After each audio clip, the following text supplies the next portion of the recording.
Okay, I wanted to go over a few problems that are these inverse operations that we talked about on Monday of last week, and I wanted to go over them on Wednesday, and I'm sorry I messed up the invitation to the class, and this is part of what I wanted to teach, so I'm going to teach it to you now in a small video. All right, so this is some work that a student had turned in to me, and I wanted to show you their mistakes, and we can all benefit from mistakes. So the problem is 26 equals 8 plus v. So what this is saying is 8 plus some number equals 26. And so that answer needs to be either 26 take away the number and you should have 8 left, or 26 take away 8 and you should have the missing number left. So that is why we call these things an inverse operation. Well, what this person did, which made it difficult for them, they did know that because this was a positive 8 and addition was going on, that we needed to do the opposite, which is to subtract 8 from both sides. But because they brought it over here and they did it horizontally as opposed to vertically in this problem, they wrote 8 minus 26. It should have been 26 minus 8. So they still got the 18, which is the answer, but they got a negative 18, and the right answer is a positive 18. So let's look at how I recommend that you do this problem. Because you see addition is going on, that's an immediate idea that you need to be subtracting. Well, then your next thing is look at the number 8, and because the number 8 is a positive number, we do need to use a negative number. So that's why I have negative 8 down vertically underneath the 8. And because I am subtracting 8 on this side of the equal sign, I need to subtract 8 on this side of the equal sign as well. And the 8 minus 8 is a 0, and 0 plus v, the variable, equals v. So over on the left side, we now have 26 minus 8. So it's a positive 26. We're taking away 8. It gives us a positive 18. And so the answer remains positive 18 is V. Then if you want to check your answer, you go back up here and you say 8 plus, and you're going to put positive 18 in there. And 8 plus 18 is, in fact, positive 26. Okay, let's look at this number 11.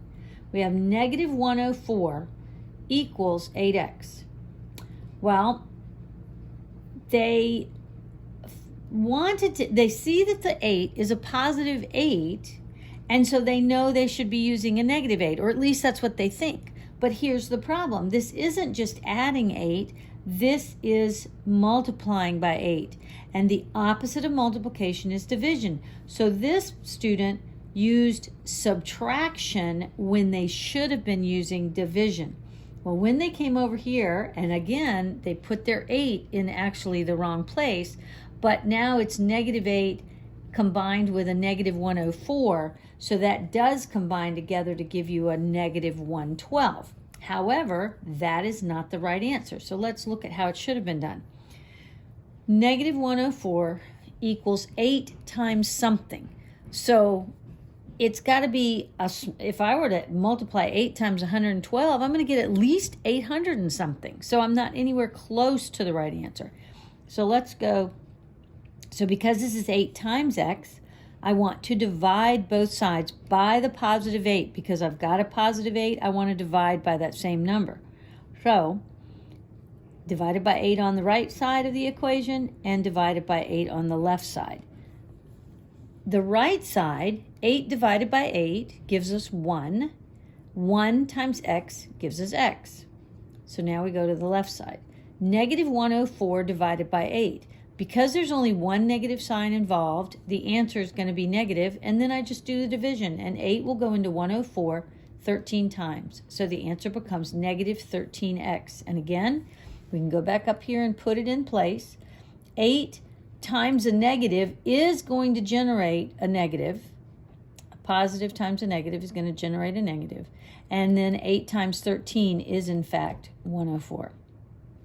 Okay, we go down to number 12. 14 times b, or 14b, which is what this says, but it means 14 times b equals negative 56. So this student, again, they saw a positive 14, so they used a negative 14. But if you do that, you should have, okay, at least they did the same thing on both sides. However, then they combined the 14b minus 14, and they got b. The problem with that is these are not what we call like terms, so you cannot combine them at all. It would have had to stay like this. So this is their problem, and definitely negative 70 is not the correct answer. So let's look at the correct. 14 times b equals negative 56. We're multiplying by 14 and b, so we got to divide by 14 in order to get the 14 to move to the other side. So 14 divided by 14 is 1. 1 times b is b. Negative 56 divided by 14. One negative is going to generate a negative answer. So then 56 divided by 14 is going to be a 4. Number 13, 10 times n equals 40. Now you could probably do this on your own without even doing the moving of these numbers. So 10 times what gives me 40? 10 times 4. But look what he got. He got, when he did his work, because he just subtracted a 10 instead of dividing by 10, he gets an answer of 30. Well, if I put 10 times 30, I've got 300, and 300 does not equal 40. So we can see that is not the right answer. So over here, because it was 10 times something equals 40, I need to divide both sides by 10. That goes to 1. 1 times n leaves n. And 40 divided by 10 leaves me 4. So be very careful. And if, let's just say this 10 out here, 10n, had been a negative 10n, you would have divided by a negative 10. So divide or multiply by exactly what you see, keeping any kind of positive or negative symbols. But when you are adding and subtracting, be sure that you are doing the opposite of that, which is to use either a positive or a negative number involved.